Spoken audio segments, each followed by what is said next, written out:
Hello friends, welcome to my YouTube channel schooling with Sahil. Last class में हमने 12th class के macro economics के chapter government budget के बारे में पढ़ा था। आज उसी चैप्टर को हम आगे पढ़ेंगे, तो चलिए स्टार्ट करते हैं। चलिए फ्रेंड्स, बजट रिसिप्ट को समझते हैं। बजट रिसिप्ट यानी कि सरकार को आने वाला पैसा, अलग अलग सोर्सेज से आने वाला पैसा। कुछ ऐसा पैसा होगा जो सरकार को डेली बेसिस पे मिलेगा, जिसको मैं कहता हूँ रेवेन्यू रिसिप्ट। तो कुछ ऐसा पैसा होगा जो सरकार को डेली बेसिस पे नहीं मिलेगा। फॉर एग्जांपल, सरकार ने कहीं से लोन ले लिया, सरकार ने या फिर अपनी एसेट्स को बेच के पैसा इकट्ठा कर लिया, उसको हम बोलते हैं कैपिटल रिसिप्ट, जो कि नॉन रेगुलर बेसिस पे होती है। चलिए रिवेन्यू रिसिप्ट को समझते हैं। रिवेन्यू रिसिप्ट यानी कि वो पैसा जो सरकार को रेगुलर बेसिस पे मिलेगा। Revenue receipt refers to those receipt which neither create any liability nor reduces any asset of the government. Government को ऐसा पैसा जो रेगुलर बेसिस पे मिल रहा है, जिसकी वजह से सरकार की ना तो कोई लायबिलिटी बढ़ रही है, ना ही कोई एसेट कम हो रही है, तो उसको हम रेवेन्यू रिसिप्ट बोलेंगे। Revenue receipt they are regular and recurring in nature. ये जो पैसा मिलता है ये रेगुलर बेसिस पे मिलता है और रीअकरिंग बेसिस पे मिलता है। सरकार को ये पैसा डेली बेसिस पे मिलता है and government receives them in normal course of their activity. चलिए समझते हैं रेवेन्यू रिसिप्ट के अंदर कौन कौन सा पैसा सरकार को मिलता है। देखिए, सरकार का मेन सोर्स ऑफ इनकम है टैक्स रेवेन्यू, और बाकी सारे सोर्सेज से जो सरकार को पैसा मिलेगा उनको हम कहेंगे नॉन टैक्स रेवेन्यू। चलिए टैक्स रेवेन्यू को समझते हैं। टैक्स गवर्नमेंट का मेन सोर्स ऑफ इनकम होता है। Tax is the sum of total receipt from taxes and other duties imposed by government. सारा का सारा पैसा टैक्सेस से और जो ड्यूटीज से गवर्नमेंट को मिलता है उसको हम टैक्स रेवेन्यू कहते हैं। Tax is a unilateral compulsory payment made by people and companies. Tax लोग भी देते हैं, टैक्स कंपनीज भी देते हैं। ये यूनिलेटरल कंपल्सरी पेमेंट होती है, एक तरफा पेमेंट होती है, और इट इज़ मैंडेटरी टू पे टैक्स। अगर आप टैक्स नहीं पे करोगे तो आप कानून तोड़ोगे। इसका इंसिडेंस यानी कि बर्डन, और इम्पैक्ट यानी कि लायबिलिटी टू पे, दोनों मेरे ऊपर है। मैं इसको शिफ्ट नहीं कर सकता, ट्रांसफर नहीं कर सकता किसी और व्यक्ति के ऊपर। Government spend the tax receipt for the benefit of the citizen. सरकार टैक्स रिसिप्ट को लोगों की भलाई के लिए, पब्लिक वेलफेयर के लिए यूज़ करती है। गरीबों के लिए एंटी पॉवर्टी प्रोग्राम्स वगैरह चलाती है, इंफ्रास्ट्रक्चर डेवलप करती है। तो ये सारा पैसा जो है गवर्नमेंट कहाँ से लेके आती है? लोग जो टैक्स देते हैं उसी पैसे से गवर्नमेंट वेलफेयर मैकेनिज्म चलाती है। देखिए दोस्तों, दो तरीके के टैक्स होते हैं। There are two type of taxes. एक होता है डायरेक्ट टैक्स, एक होता है इनडायरेक्ट टैक्स। डायरेक्ट टैक्स एक ऐसा टैक्स जो एक व्यक्ति डायरेक्टली गवर्नमेंट को पे करता है, जिसके नाम पे टैक्स होता है उसी को गवर्नमेंट को पे करना पड़ता है। चलिए समझते हैं। Direct tax is impose on property and income of individual and company. Direct tax जो होता है वो प्रॉपर्टी पे लगता है, इनकम पे लगता है इंडिविजुअल्स की और कंपनी की। कंपनी एक आर्टिफिशियल पर्सन है अंडर कंपनीज एक्ट, तभी इसके ऊपर भी टैक्स देना पड़ता है, जिसको कॉर्पोरेट टैक्स कहते हैं। डायरेक्ट टैक्स की खास बात है जिसको अब हम यहाँ पे पढ़ेंगे। Their burden i e incidence and impact i e liability to pay can not be shifted to other. यानी कि जिसके नाम पे डायरेक्ट टैक्स है उसी को पे करना पड़ेगा। सपोज मेरे नाम पे कोई डायरेक्ट टैक्स है, जैसे कि इनकम टैक्स है, मेरी इनकम पे टैक्स मैं ही पे करूँगा, कोई एक्स वाई जेड दूसरा पर्सन पे नहीं कर सकता। तो for example income tax, corporate tax and capital gain. चलिए फ्रेंड्स, इनडायरेक्ट टैक्स को समझते हैं। Indirect tax is a tax that is imposed on goods and services. ये एक ऐसा टैक्स है जो गुड्स और सर्विसेज पे लगता है। And their burden and impact can be transfer to another person. इसका बर्डन और इम्पैक्ट दूसरे व्यक्ति के ऊपर ट्रांसफर किया जाता है। Burden is borne by the final user of the goods and services. For example GST हो गया, वैट हो गया, कस्टम ड्यूटी होगी, एक्साइज ड्यूटी होगी, सारे के सारे इनडायरेक्ट टैक्स है। डायरेक्ट टैक्स एक ऐसा टैक्स जो एक व्यक्ति डायरेक्टली अपने आप गवर्नमेंट को पे करता है, जिसका इम्पैक्ट और इंसिडेंस सेम पर्सन पर लाई करता है और वो ट्रांसफर नहीं कर सकता। पर इनडायरेक्ट टैक्स एक ऐसा टैक्स है जिसका बर्डन और इम्पैक्ट जो व्यक्ति के ऊपर आया है वो ट्रांसफर कर सकता है, और वो final user of goods and service ही पे करेगा। For example GST, VAT and custom duty and excise duty, ये सारे के सारे इनडायरेक्ट टैक्स है।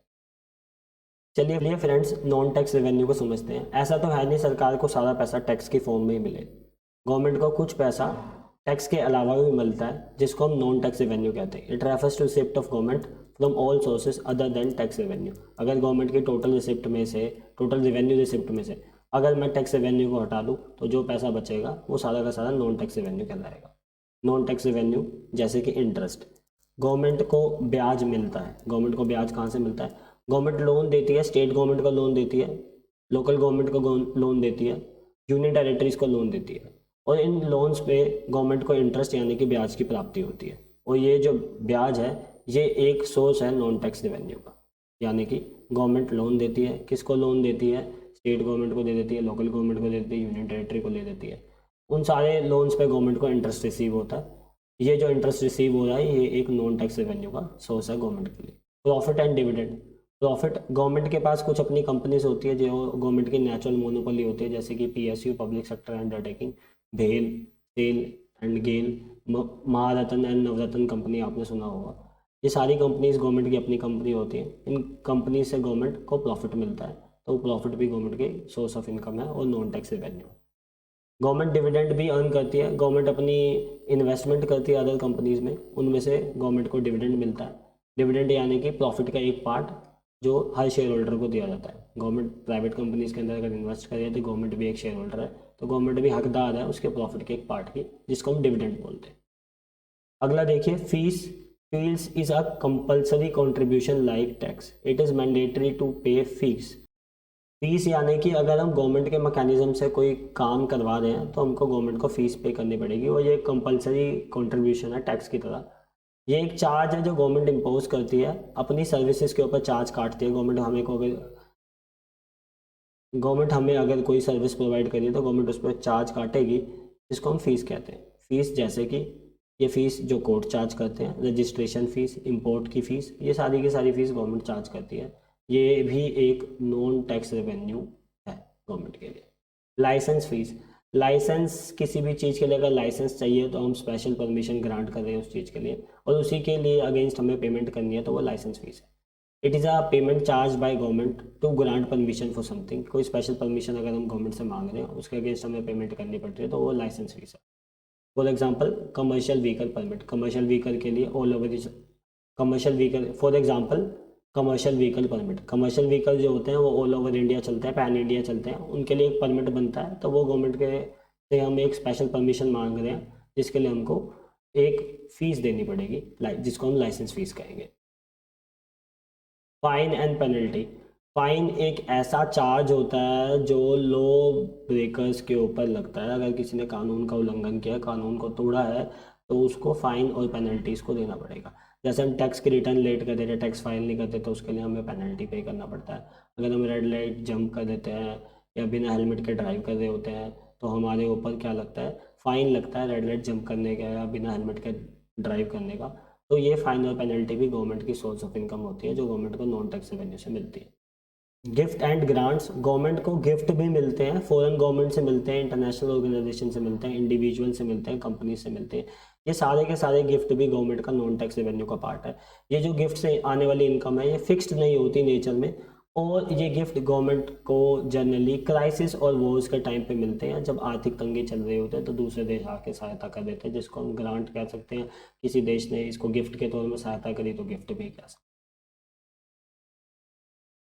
फोर्स फीचर यानी कि हमने अगर कोर्ट का कोई ऑर्डर पूरा नहीं किया, non compliance of order and non fulfilment of contract. Court के अंदर अगर हमने कोई कॉन्ट्रैक्ट साइन किया, अगर हम उसको फुलफिल नहीं कर रहे या कोर्ट के ऑर्डर को नहीं मान रहे, उसके लिए कोर्ट हमारे ऊपर पेनल्टी लगा सकता है। उस पेनल्टी को हम फोर्स फीचर बोलेंगे। ठीक है जी, कोर्ट पेनल्टी लगाता है किस चीज़ पे? नॉन कंप्लायंस ऑफ ऑर्डर पे और नॉन फुलफिलमेंट ऑफ कॉन्ट्रैक्ट पे। स्पेशल असेसमेंट को समझते हैं, ये थोड़ा इंटरेस्टिंग भी है। स्पेशल असेसमेंट समझिए, अगर सपोज करो किसी व्यक्ति के घर के पास कोई मेट्रो स्टेशन बन रहा है और उसकी वजह से उसकी प्रॉपर्टी की वैल्यू इंक्रीज हो जाएगी, तो गवर्नमेंट उस प्रॉपर्टी की इंक्रीज वैल्यू में से एक हिस्सा मांग सकती है in the name of special assessment. It refers to payment made by owner of the property. कौन पेमेंट कर रहा है? Owner of the property. किसको पे कर रहा है? गवर्नमेंट को। हुज वैल्यू हैज़ इंक्रीज, जिसको लाभ हुआ है, जिसकी प्रॉपर्टी की वैल्यू बढ़ गई है, क्योंकि वहाँ पे डेवलपमेंट एक्टिविटी करी है किसने? गवर्नमेंट ने। तो गवर्नमेंट उससे पैसे मांग सकती है, जिसको स्पेशल असेसमेंट कहते हैं। For example, value of property near metro station has increase, then a part of development expenditure is recovered from the owner of such property in the form of special assessment. चलिए friends, capital receipt को समझते हैं। Capital receipt यानी कि ऐसा पैसा जो government को नॉन रेगुलर बेसिस पे मिलेगा, जो कि नॉन रिकरिंग होगा।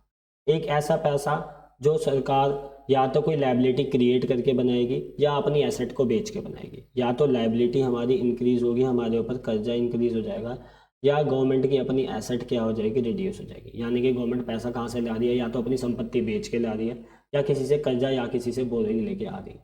चलिए इसे समझते हैं। Capital receipt refers to those receipt which either create a liability or poses a reduction in asset of the government. या तो गवर्नमेंट की लायबिलिटी को क्रिएट कर रहा है या गवर्नमेंट की एसेट को डिक्रीज कर रहा है। सोर्सेज क्या है कैपिटल रिसिप्ट के, इनको समझते हैं। लायबिलिटी को इंक्रीज कर रहा है तो हम पक्का बोरो करेंगे, तो पहला सोर्स हमारा बोरोइंग है। चलिए बोरोइंग को समझते हैं। बोरोइंग आलिए बोरोइंग्स को समझते हैं। Borrowings are the fund raised by the government to meet its excess expenditure. Government जो फालतू खर्चा हो रहा है, गवर्नमेंट का जो ज़्यादा खर्चा हो रहा है, उसको मीटअप करने के लिए गवर्नमेंट फंड रेज करेगी, क्योंकि गवर्नमेंट के पास अपने पैसे तो है नहीं, तो वो किसी और से एज अ लोन पैसा ले लेगी। तो उस पैसे को हम क्या कहेंगे, बोरोइंग्स कहेंगे। ठीक है जी। Government can borrow from open market. Government कहाँ कहाँ से बोरो कर सकती है, किन किन सोर्सेज से बोरो कर सकती है, आज आइए उनको समझते हैं। गवर्नमेंट कहाँ कहाँ से बोरो कर सकती है, गवर्नमेंट किन किन सोर्सेज से बोरो कर सकती है, चलिए उनको समझते हैं। गवर्नमेंट बोरो कर सकती है ओपन मार्केट से, जैसे कि पब्लिक हो गया, हमारा आरबीआई हो गया। गवर्नमेंट बोरो कर सकती है एक्सटर्नल सोर्सेज से, जैसे कि हमारा फॉरेन गवर्नमेंट हो गया, इंटरनेशनल मॉनेटरी फंड हो गया, वर्ल्ड बैंक हो गया, इनसे भी गवर्नमेंट बोरो कर सकती है। बोरोइंग है considered as a capital receipt. अब ये बोरोइंग कैपिटल रिसिप्ट क्यों है, क्योंकि ये गवर्नमेंट की लायबिलिटी को बढ़ा देती है। गवर्नमेंट ने अपना पैसा तो थोड़ी लगाया है एक्सेस एक्सपेंडिचर को इनकर करने के लिए। गवर्नमेंट ने तो पैसा किसी से मांगा है, किसी इंटरनेशनल ऑर्गेनाइजेशन से मांगा है या with in country internal source से मांगा है, तो ये पैसा गवर्नमेंट की बोरोइंग्स को बढ़ा देगा। चलिए second source of capital receipt को समझते हैं, जिसका नाम है recovery of loan. Central government loan दे सकती है, वो लोन दे सकती है स्टेट गवर्नमेंट को, लोकल गवर्नमेंट को और यूनियन टेरिटरी को। सपोज करिए सेंट्रल गवर्नमेंट ने लोन दिया है, ये हमारी CG ये हो गई सेंट्रल गवर्नमेंट, और ये हमारी SG हो गई स्टेट गवर्नमेंट। सेंट्रल गवर्नमेंट ने लोन दिया है, किसको दिया है, स्टेट गवर्नमेंट को दिया है। सेंट्रल गवर्नमेंट ने अगर स्टेट गवर्नमेंट को लोन दिया है, तो स्टेट गवर्नमेंट को जो लोन दिया है वो सेंट्रल गवर्नमेंट के लिए एक एसेट हो गया, एक संपत्ति हो गया, क्योंकि इन्होंने अपना पैसा इसको एज अ लोन दे दिया। जब स्टेट गवर्नमेंट ये पैसा रीपे करेगा टू द सेंट्रल गवर्नमेंट, तो सेंट्रल गवर्नमेंट की एसेट क्या हो जाएगी, डिक्रीज हो जाएगी। तभी रिकवरी ऑफ लोन एक सोर्स है कैपिटल रिसिप्ट का। चलिए इसको रीड करते हैं। Government grant various loan to state government and union territory. Recovery of such loan is capital receipt for the government as it reduce. चलिए इसे रीड करते हैं। Government grant various loan to the state government and the union territories and recovery of such loan is a capital receipt for the government as it reduces the asset of the government। Government की asset जो है वो reduce हो गई, इसीलिए ये एक capital receipt है। चलिए अदर रिसिप्ट्स को समझते हैं। अदर रिसिप्ट्स के अंदर आता है disinvestment. Disinvestment it refers to act of selling a part or whole of share of a public sector undertaking by the government. Government यहाँ पे क्या कर रही है, गवर्नमेंट अपने PSU यानी कि पब्लिक सेक्टर अंडरटेकिंग को क्या कर रही है, सेल कर रही है। किसको सेल कर रही है, किसी प्राइवेट प्लेयर को या प्राइवेट इंडिविजुअल को, प्राइवेट सेक्टर को, तो हम उसे कहेंगे डिसइन्वेस्टमेंट कर दिया। गवर्नमेंट अपनी एसेट्स को, अपनी कंपनी को बेच रही है। गवर्नमेंट पूरी कंपनी भी बेच सकती है, उसका एक पार्ट भी बेच सकती है। डिसइन्वेस्टमेंट कैपिटल रिसिप्ट क्यों है, क्योंकि वो गवर्नमेंट की एसेट्स को क्या कर रहा है, रिड्यूस कर रहा है, इसीलिए ये कैपिटल रिसिप्ट है। चलिए स्मॉल सेविंग्स को समझते हैं। गवर्नमेंट डायरेक्टली पब्लिक से फंड को रेज कर रही है in the form of post office deposit, NSC national saving certificate and किसान विकास पत्रास। गवर्नमेंट अपनी पॉलिसीज निकाल रही है कुछ, उनसे उन पॉलिसीज में लोगों का पैसा इन्वेस्ट कर रही है और उसके थ्रू लोगों से पैसा ले रही है, अपनी डेट को इंक्रीज कर रही है।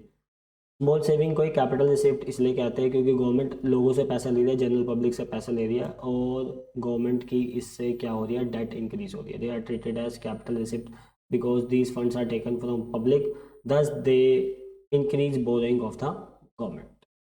चलिए फ्रेंड्स हम बजटरी एक्सपेंडिचर को समझते हैं। अभी हमने बजटरी रिसिप्ट को समझा। रिसिप्ट दो तरीके की होती है, कुछ ऐसा पैसा जो गवर्नमेंट को रेगुलर बेसिस पे मिलता है, डेली बेसिस पे मिलता है, जिसको हम रेवेन्यू रिसिप्ट कहते हैं, और कुछ ऐसा पैसा जो गवर्नमेंट को डेली बेसिस पे नहीं मिलता, या तो गवर्नमेंट कोई लोन ले ले या अपनी एसेट को बेच ले, जिसे हम कैपिटल रिसिप्ट कहते हैं। सिमिलरली बजटरी एक्सपेंडिचर भी होता है, कुछ ऐसा एक्सपेंडिचर जो गवर्नमेंट डेली बेसिस पे करती है, जिसको हम रेवेन्यू एक्सपेंडिचर कहते हैं। कुछ ऐसा एक्सपेंडिचर जो गवर्नमेंट नॉन रेगुलर बेसिस पे करती है, जो डेली बेसिस पे नहीं होता, उसको हम कैपिटल एक्सपेंडिचर। चलिए एक बार रेवेन्यू एक्सपेंडिचर को समझ लेते हैं। expenditure, it refers to those expenditure which neither create a liability or nor reduces the asset of government. ना तो गवर्नमेंट की कोई लाइबिलिटी को क्रिएट कर रहा है, ना गवर्नमेंट की कोई एसेट को रिड्यूस कर रहा है, तो वो क्या है हमारा रिवेन्यू एक्सपेंडिचर है। Revenue expenditure are recurring in nature, ये डेली बेसिस के एक्सपेंडिचर होते हैं जो सरकार को करने पड़ते हैं। They are incurred on normal functioning and administration of the government, government को अपनी नॉर्मल फंक्शनिंग और एडमिनिस्ट्रेशन के लिए जो खर्चे करने पड़ते हैं जिसको हम कहते हैं रिवेन्यू एक्सपेंडिचर। रिवेन्यू एक्सपेंडिचर का एग्जांपल क्या है, गवर्नमेंट ऑफिसर्स को सैलरी पे करनी पड़ती है, पेंशन पे करनी पड़ती है, अपने लोन्स पे इंटरेस्ट पे करना पड़ता है, डिफेंस सर्विस के लिए पैसा पे करना पड़ता है, हेल्थ केयर के लिए पैसा पे करना पड़ता है, एक्सपेंडिचर करती है गवर्नमेंट एडमिनिस्ट्रेटिव सर्विसेज पे। तो ये सारी के सारी क्या है, ये सारे के सारे रिवेन्यू एक्सपेंडिचर है। चलिए कैपिटल एक्सपेंडिचर को समझते हैं। कैपिटल एक्सपेंडिचर एक ऐसा खर्चा है जो which either creates an asset, या तो सरकार की संपत्ति बना देगा, और causes a reduction in the liability of government, या तो सरकार की संपत्ति बना देगा या सरकार की लाइबिलिटी को कम कर देगा। ठीक है जी, या तो एसेट को इंक्रीज कर देगा गवर्नमेंट की, या गवर्नमेंट की लाइबिलिटी को रिड्यूस कर देगा। चलिए इसे समझते हैं। चलिए कैपिटल एक्सपेंडिचर को समझते हैं। कैपिटल एक्सपेंडिचर यानी कि एक ऐसा expenditure which either creates an asset or causes reduction in the liability of government, या तो ये सरकार की कोई एसेट क्रिएट कर रहा है या सरकार की कोई लाइबिलिटी को कम कर रहा है।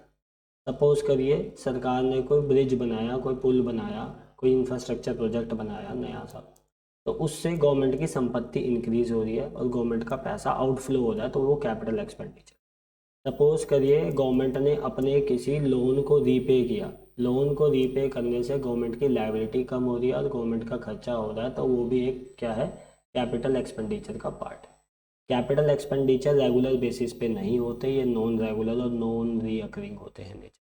For example repayment of loan, सरकार ने लोन रीपे कर दिया, सरकार की एसेट सरकार ने for example repayment of loan, सरकार ने लोन रीपे कर दिया तो सरकार की लाइबिलिटी क्या हो गई, कम हो गई। सरकार ने कोई मशीनरी परचेज कर ली तो सरकार का खर्चा तो हुआ पर सरकार की एसेट क्रिएट होगी। सरकार ने कंस्ट्रक्शन एक्टिविटी करी तो सरकार का खर्चा तो हुआ और सरकार की एसेट क्रिएट होगी। सरकार ने लोन दे दिया स्टेट गवर्नमेंट को तो सरकार की एसेट क्या होगी, इंक्रीज होगी। एक ऐसा खर्चा जो सरकार की लाइबिलिटी को रिड्यूस करता है और एसेट को इंक्रीज करता है, नॉन रेगुलर होता है, नॉन रिकरिंग होता है नेचर में, तो उसे हम कैपिटल एसेट कहते हैं।